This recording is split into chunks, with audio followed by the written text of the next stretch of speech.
સૌથી પહેલા વાત કરીએ કમોસમી વરસાદને લઈ અને રાજ્યના અનેક વિસ્તારોમાં વરસાદ વરસ્યો છે। નર્મદા જિલ્લામાં કમોસમી વરસાદ નર્મદાના સાગબારા અને ડેડિયાપાડામાં કમોસમી વરસાદ નોંધાયો છે। ડેડિયાપાડામાં કરા સાથે કમોસમી વરસાદ વરસ્યો છે। મકાઈ, મગ, અડદ, કેરી સહિતના પાકને નુકસાન જવાની ભીતિ છે।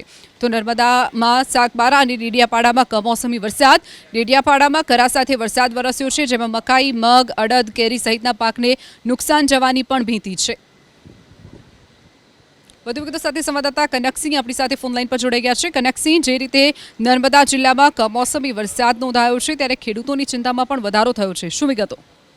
ખાસ કરીને આપણે જણાવી દઉં કે ઉનાળાની કાળઝાળ ગરમીની વચ્ચે હવામાન ખાતાની આગાહીના પગલે નર્મદા જિલ્લાના અંતરિયાળ જે વિસ્તારો છે એમાં ખાસ કરીને ડેડિયાપાડા અને સાગબારા તાલુકા જે છે એ બે વિસ્તારમાં હમણાં મોડી સાંજે કરા સાથે વરસાદ પડતાની સાથે જ ખેડૂતોમાં ભારે મુશ્કેલી થવા પામી છે। ખાસ કરીને કેરી, બાજરી, અડદ અને મકાઈ જેવા પાકોને પણ વ્યાપક નુકસાન થાય એવી ભીતિ સેવાઈ રહી છે।